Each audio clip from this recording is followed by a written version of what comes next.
The term Native American represents many unique cultures and communities across the United States. People with histories that can feel overlooked, misrepresented, or forgotten. This week, as we mark Native American Heritage Month, we bring you their stories, the American experiences of those whose ancestral roots run deepest into the land of this country. This is The Race. Welcome to The Race. I'm Chris Stewart. Education helps shape who we are and how we understand the world. And here in Franklin, Wisconsin, a school aims to teach more than just the basics. They want their students to gain an understanding of their cultural identities in ways their ancestors may not have been able to. Some of the most important lessons are the ones we learn about who we are. And still do our native dances, because could all our ancestors do that at all times? No, we're pretty blessed, right? As a member of the Bad River Ojibwe, Jason Dropic knows discovering our deepest roots can be difficult.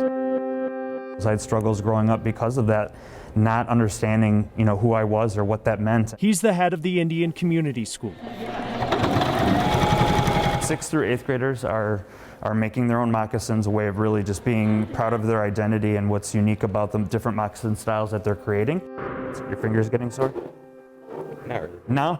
That's good. The students at this pre-K through 8th grade tuition-free private school are members or descendants of Native American tribes. They learn to embrace their culture in ways at other schools they may not. My experience growing up, learning about American Indian culture, was a paragraph in a book in 4th grade when it was covered, and it was really always talked about in this historical context, almost as if we didn't exist anymore. Thought about how you're going to finish it together. We looked at all of the bookshelves throughout all of the whole United States. How many of those characters are First Nations characters or stories written by First Nations authors? Less than 1%. The faculty and the staff and the community help these children with that question that's very important to sometimes even adults, which is, who am I? And culture is a huge aspect of that. In many ways, a school like this is a light within a dark part of the history of education in America. Boarding school had a traumatic impact, and it still does to this day, where we have families that have lost connection to their ways of being that are essential to their well-being.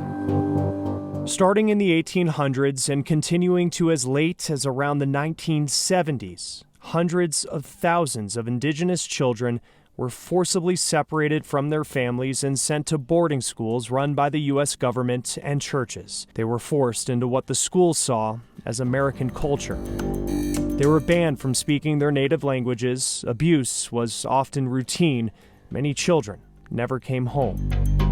This year, the U.S. government ordered a review of boarding schools after the remains of 215 indigenous children, some as young as 3, were found at a former Canadian boarding school in May. For our students who, over the eras of boarding schools, when their culture and language was taken away from them, families were torn apart, that sense of community, which is right in our name, is really important in everything that we do.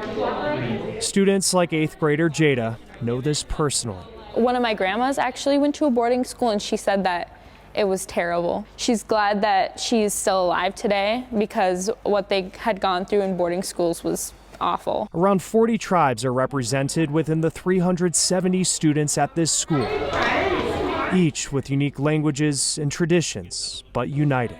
Here it feels like I'm a part of a community that accepts me for who I am, which makes me very happy. I worry about those students that we don't serve, that have those experiences daily in communities where they're not validated or where their existence is still thought of in a historical context, where it's either only about foods or certain holidays or a certain time of the month that we're going to talk about it, and it's often with prejudice and misinformation. Jason says it is important that no student loses the opportunity, like many have before them, to learn what makes them who they are. Bears Ears is a national monument here in southeastern Utah. And although that designation is relatively new, it has been a part of Native American history for thousands of years. It's a very culturally important place to the local tribes here in Utah. However, there's an ongoing fight to protect it against private interests. Bears Ears, a 1.35 million acre national monument that holds different meanings to different people. For one, it's a backpacker's remote paradise. It also contains clues to 14,000 years of human history with ruins and petroglyphs left by the ancient Pueblo people. But to understand how special Bears Ears is to Utah's indigenous people, its stewards asked you to see it not as land, but as one would view a cathedral or a temple. If we can put it in the context that this is also someone's place of worship, where their most intimate kinds of spirituality is practiced, it differentiates itself from the ordinary kinds of places that we go just for outdoor access. Patrick Gonzalez-Rogers is the executive director of the Bears Ears Intertribal Coalition, a group with political representatives from 5 Utah tribes who advocate for and protect the land that not only serves as a reminder of where they came from, but helps them actively maintain a connection to their culture. What has occurred in the Bears Ears is a fairly portable model for other entities to look at as we go forward with other issues of public lands. Created in 2016, Bears Ears was the first ever national monument established by the request of Native Americans to be managed federally alongside Native people. What was soon discovered was that protection could not be taken for granted. How a national monument in a stroke of a pen could undergo that much reduction was quite alarming. Vaughn Haydenfeld is the president of nonprofit Friends of Cedar Mesa. Their mission is to help the public understand how to visit Bears Ears respectfully and has advocated for its protection. It was just devastating.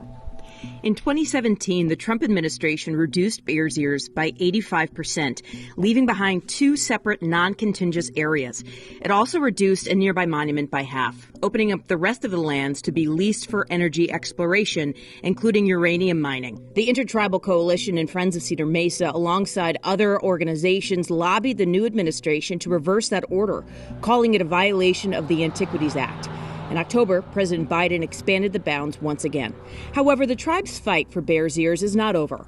The Utah Attorney General called this reversal disappointing, saying the president's decision to enlarge the monuments again is a tragic missed opportunity. It fails to provide certainty as well as funding for law enforcement, research, and other protections. Lawsuits are expected to be filed by the state. If this was, some kind of incredible piece of missionary architecture, people would just have a totally different vantage. Well, the future of Bears Ears is still up in the air. Patrick hopes the voices of Native Americans are not only included, but respected and upheld in conversations about public lands. The tribes offer a way to think about land management in a different way, and this is through traditional and native knowledge. I'm Vanessa Mashanya. The race continues next.